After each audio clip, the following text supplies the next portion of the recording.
안녕하세요. 슬기로운 초등생활 이은경입니다. 네. 잘 지내고 계시죠? 우리 그냥 웃으면서 지내요. 네. 너무 힘든 시기입니다. 어제 밥을 하다가 너무 화가 나서 네, 대충 해 먹었어요.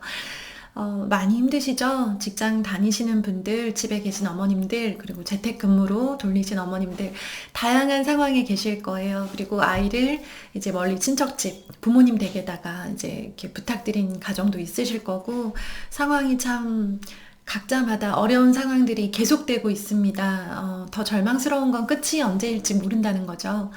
네. 그냥 이왕 이렇게 된 거 일단 웃어 보기로 해요. 네. 저 그냥 웃고 지냅니다. 어쩔 수 있나요? 그쵸? 네. 아이들이랑 글쓰기 특강을 진행하고 있어요. 너무 감사한 거는 저는 어머님들께 너무 감사해요. 네, 아이가 싫어하는 아이도 있고, 뭐, 시시하게 생각하는 아이도 있고, 아이들마다 다 다를 거예요. 근데 그 아이를 설득해서 영상을 보여주고, 해보자 라고 동기부여를 하시는 거는 각 가정에서 엄마만이, 네, 함께 붙어 계시는 부모님만이 할 수 있는 일이고, 그 열매로 정말 많은 친구들이 예, 신청을 했어요. 그냥 제가 그냥 써보세요 이렇게 하면요 사람 마음이 이렇게 뭔가를 해야겠다라는 마음으로 잘 바뀌지가 않잖아요. 실천으로 옮겼으면 좋겠다라는 마음에 댓글로 신청을 하라, 이름과 나이를 써라 라고 했는데, 정말 너무 귀엽게도 저는 뭐 10살 뭐 누구입니다 이렇게 하고 좀 화이팅 뭐 이렇게 써놨는데, 정말 너무 귀여워요. 정말 잠이 안 오거나 정말 마음이 좀 심란할 때, 그럴 때 그 신청하는 영상에 달린 댓글을 한번 읽어보세요. 굉장히 힐링이 되실 거예요. 이때 조심할 거. 내 아이랑 같은 학년의 아이가 쓴 댓글을 가지고 비교를 하시면 또 이제 그 엄마만 지옥으로 가시는 거예요. 그렇게 하지 마세요. 네. 그냥 우리 아이들이 이렇게 예쁜 존재구나, 이렇게 순수하고 이렇게 사랑스러운 존재구나라는 걸로 힐링을 좀 하셨으면 좋겠어요. 아이들한테는요, 하나씩 하나씩 풀 텐데요. 엄마들한테는 하나씩 설명하지 않아도 잘 알아들으실 거기 때문에 제가 이 특강을 어떻게 진행을 할 거고, 여기에서 핵심이 무엇이고, 이 특강을 통해서 아이들이 얻었으면 하는 것들이 무엇인지, 글쓰기, 초등 글쓰기의 핵심만 설명을 드릴게요. 네, 첫 번째. 선뜻 써줘야 돼요. 선뜻. 네, 글은 선뜻 되지 않기로 아주 유명합니다. 가장 선뜻 되지 않는 게 글이에요. 책은 그냥 이렇게 잡아서 읽으면 되고요. TV는 네, 누르면 돼요. 마음이 벌써 뭐 해보지 뭐 약간 이런 마음이 드는 게 그것입니다. 일단은 다르죠. 버튼만 누르면 뭐가 시작되는 것, 그리고 꺼내서 열기만 하면 시작되는 거랑요. 공책을 가져오고 책받침을 받치고, 요새 책받침 안 받치나요? 너무 옛날 스타일인가? 네. 연필을 깎고 지우개를 갖다 놓고 어딘가에 앉아서 네, 엎드려 하는 친구들도 있어요. 그거 가지고 너무 뭐라고 하지 마세요.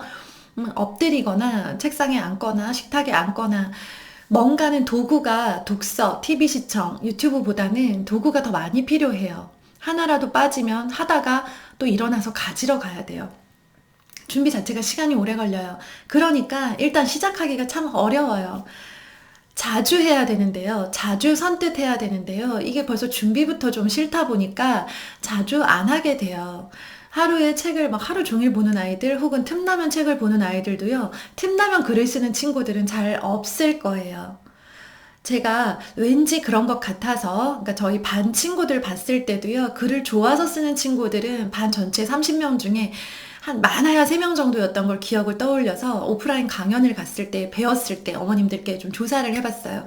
아이가 글을 좋아서 쓰는 아이가 있는 가정은 손 좀 한번 들어달라고 하니까, 모든 강연에서 딱 한 분씩만 손을 드셨고요. 일부 강연에선 아무도 손을 들지 못했어요.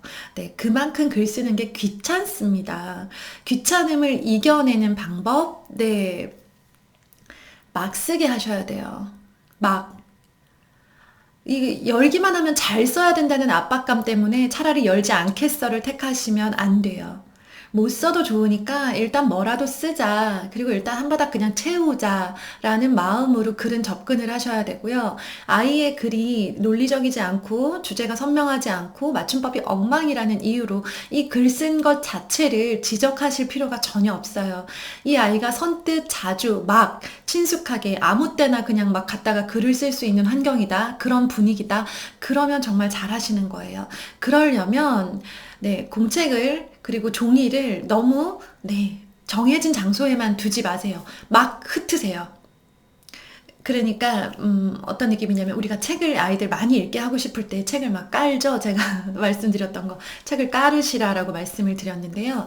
저희 집에는 연필, 펜, 볼펜, 사인펜, A4 용지, 그냥 쓰다만 공책, 종합장 이런 게 막 깔려 있어요. 거실에 소파 옆에도 있고요. 책장에도 꽂혀 있고요. 부엌의 식탁에도 또 하나가 있고요. 어디나 기본적으로 필기 도구들을 그냥 막 세팅을 해놨어요. 전혀 깔끔하지 않겠죠? 네. 그래야지 그런 좀 자유로운 분위기, 어디서든 그냥 바로 펜을 뽑아서 막 쓸 수 있는 분위기. 그리고 이거 되게 좋아요. 잠시만요. 이거 포스트잇 아시죠? 네. 포스트잇은 작잖아요. 작으니까 그냥 누구나 요거 정도는 다 채울 수 있고 여기에는 신기하게도 뭔가를 쓰고 싶은 마음이 들게 만드는 종이에요. 이 포스트잇을 식탁 위 같은데 아이들 책상 위에 같은데 그냥 이렇게 모르는 척하고 깔아 놓는 거예요. 그리고 아이가 평소에 자주 쓰는 필기구도 그냥 곳곳에 다 그냥 소불고기 같은 데다가 이렇게 끼워서 꼭 예쁜 연필 꽂아야 되는 건 아니잖아요. 끼워서 이렇게 다 세팅을 해 놓으세요. 그리고 그냥 엄마가 식사하고 나서 아이 밥 먹을 때 기다릴 동안 있죠. 그럴 때 거기 앉아서 볼펜을 꺼내서 포스트잇에 뭐라고 한 장 적어요. 그냥 가볍게. 뭐 사랑해 이런 거 적어도 돼요. 적어서 식탁 옆에 딱 붙여버려요. 네. 이렇게 글쓰기가 친숙해져야 돼요. 그래서 아이들한테 첫 번째 강의로 암흑을 대잔치를 한 이유는요. 글은 사실 별것 아니에요. 별것도 아닌데 나를 평생 괴롭히거나 나를 평생 칭찬받게 만들 거예요. 그 글을 정복하자는 의미, 글을 잘 써보자는 의미, 잘 쓰기 위해서는 일단 뭐라도 써보자라는 의미가 담겨 있어요. 뭐라도 써야 잘 쓸 수 있어요. 안 쓰면서 잘 쓰기를 바라는 건 불가능한데요. 일단 뭐라도 쓰는 아이들은요, 잘 쓸 가능성이 훨씬 높아져요. 그래서 톨스토이가 유명한 말을 했어요. 모든 초보는 쓰레기다. 톨스토이조차도 처음에 막 썼던 글은 나중에 살릴 수 없을 만큼 엉망이야라는 거예요. 그걸 다듬고 다듬고 다듬어서 좋은 글로, 좋은 책으로 만들었을 뿐인 거죠. 지금 아이들이 쓰는 글, 그리고 지금 엄마가 혹시 같이 글을 쓰고 계시다면 쓰레기라고 느껴지실 거예요. 이걸 도대체 뭐해 쓰지? 이것도 글쓰기 결과물이라고 할 수 있나? 이래가지고 얘가 나중에 어떻게 좋은 글을 쓸 수 있을까? 네, 그거는 그때 걱정하시고요. 지금은 아이가 정말 보잘것없는 글을 쓰더라도 그냥 글쓰기가 만만하면 성공입니다. 두 번째는요, 이어지는 이야기인데요. 성공 경험이 정말 필요한 게 글쓰기예요. 독서는 읽고 나서 성공했다라는 느낌을 받기는 어려워요. 내가 읽기로 했었는데 읽었다. 요 정도예요. 읽고 싶었는데 읽었다.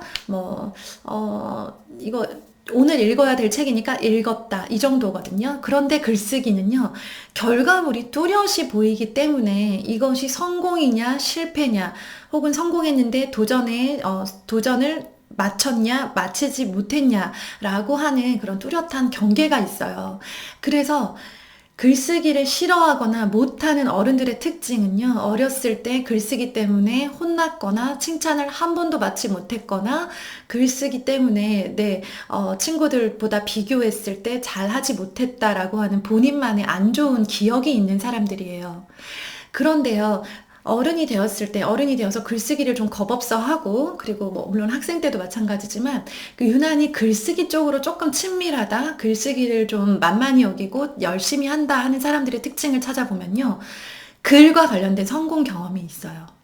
그건 정말 중요한 거예요. 글을 내가 목표한 대로 처음부터 끝까지 내가 목표한 분량 혹은 내가 목표한 글의 종류, 내가 목표했던 글의 모습대로 만들어 내 본 적이 있느냐 없느냐가 특히 초등 시절에 그걸 경험했느냐 안 했느냐가 굉장히 앞으로의 글쓰기에 도움이 될 거고요. 글쓰기를 초등 때 시작은 했지만 평생 끝나지 않을 거예요. 우리가 한번 시작된 육아가 죽을 때까지 끝나지 않는 것처럼 글쓰기를 처음 배운 건 초등이지만 이 글쓰기의 경험과 이 실력을 가지고 우리는 평생을 살게 될 거예요. 죽기 직전까지도 우린 글이란 걸 쓸 거예요. 읽고 쓰고. 네.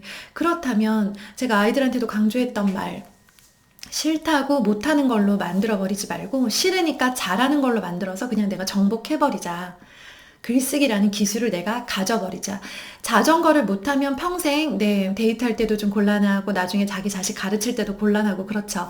그래서 우리는 초등학교 때 자전거라는 걸 아이들한테 가르쳐주죠. 그거 그냥 배워버리면 그만이에요. 글쓰기도 마찬가지예요. 퍽이나 대단해 보이지만 사실 초등 때 아주 잘된 성공 경험을 가지고 그걸 가지고 계속 자기 스스로 왜 자전거 처음에 비틀비틀 타다가 점점 잘 타죠? 그것처럼 글쓰기도 기술 중에 하나고 그 기술을 초등 때 연마하자는 거고요. 학기 중에 글쓰기를 진지하게 뭐 학원까지 다니고 매일매일 꾸준하게 하기는 정말 어렵지만 이렇게 시간이 많을 때 글쓰기라는 기술 하나를 내가 배워버리는 거.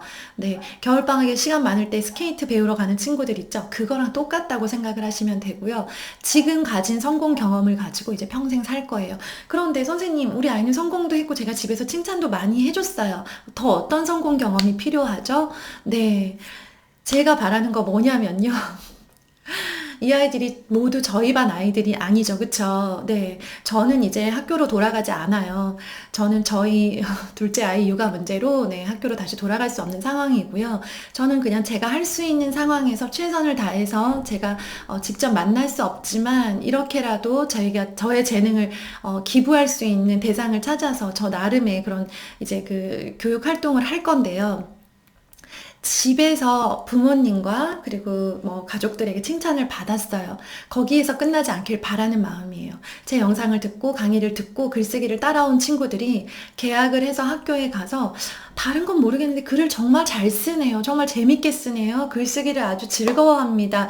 라고 하는 선생님의 후기를 듣게 되길 바래요. 선생님의 그 어떤 한 말씀 때문에 사람의 진로가 바뀌고 인생이 바뀌는 경험 겪어보신 적 있으실 거예요. 저 역시 마찬가지예요. 저도 초등 때 어떤 한마디 때문에 지금까지 씻을 수 없는 상처도 있었지만 어떤 한 번의 칭찬 덕분에 지금의 모습이 된 것도 정말 많아요.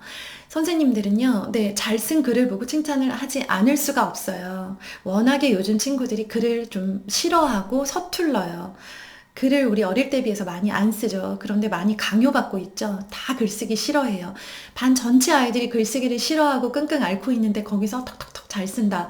얼마나 선생님 눈에 이 아이가 와, 얘는 어떻게 글쓰기를 연습했을까? 어떻게 이렇게까지 왔을까라는 궁금증, 호기심을 불러일으키는 아이죠. 그래서 세 번째랑 연결이 되어 있는데요. 세 번째는 글쓰기와 성적의 관계에 대해서 좀 말씀을 드릴게요. 글을 잘 쓰면 성적이 좋나요? 아니에요. 적어도 초등에서는 그렇지 않습니다. 그럼 글쓰기를 잘하는 애들이 공부를 잘하나요? 연결이 없겠죠? 그런데 공부를 못하면 글도 못 쓰나요? 그건 아니에요. 공부를 잘하는 친구들 중에서 글을 못 쓰는 친구들이 꽤 있어요. 머리는 똑똑한데 글쓰기라는 기술이 없는 친구들이죠.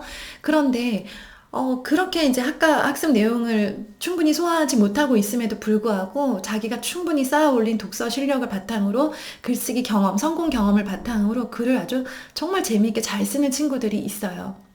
초등 때는요, 글쓰기랑 성적이 직결되지 않아요. 그래서 우리 아이가 혹시 좀 성적이 부족한 편이다, 혹은 친구들을 사귀는데 좀 내성적인 성격이다, 혹은 이렇게 친구들 사이에서 인기가 없는 편이거나 뭔가 뚜렷이 잘하는 게 없어서 학교에서 좀 칭찬을 받지 못할 만한 스타일의 아이다 라고 생각이 되신다. 그래서 아이가 학교 생활에 자신감이 좀 부족해 보여요. 괜히 왠지 자신감이 없을 것만 같아요 라고 하는 그런 막연한 불안함이 있는 어머님들의 경우에는요, 글쓰기라는 기술을 아이한테 주시면 좋아요. 제발 강요하지 마시고요. 이 사실을 마음에만 새기세요. 그리고 아이가 이제 저랑 특강을 할 때요, 하나하나 즐겁게 따라가기만 하면 그냥 무조건 잘했다고 해주셔야 돼요. 지금의 성공 경험이 쌓여야 학교 가서 그게 포텐이 터지는 거예요. 네, 학교에서의 글쓰기는 아이들마다 정말 모습이 달라서요. 네, 집에서 평소에 많이 썼던 친구들은요, 반드시 티가 납니다. 그 티나기를 바라는 마음이에요. 제게 배운 아이들이 학교 가서 막, 글, 글솜씨 최고. 그런데요, 성적과 직결되기도 합니다. 언제? 중등 이후에. 서술형 평가. 내신을요, 서술로 준비를 해요. 서술형 평가 똑똑하다고 다 되나요? 네, 아무리 머릿속에 많이 들어있어도요, 글로 표현하지 못하면 서술형 평가라는 지금의 제도에서 서술형으로 서술을 해서 내신 점수를 따야 하는 지금의 제도 아래서는요, 네, 좋은 성적을 받기가 어려워요. 예전과 입시 제도가 많이 달라졌기 때문이죠. 즉, 중학교부터는 성적과 직결될 수 있어요. 그래서 초등 때 다지자는 거예요. 머릿속에 지식을 많이 넣는 것도 좋은데요.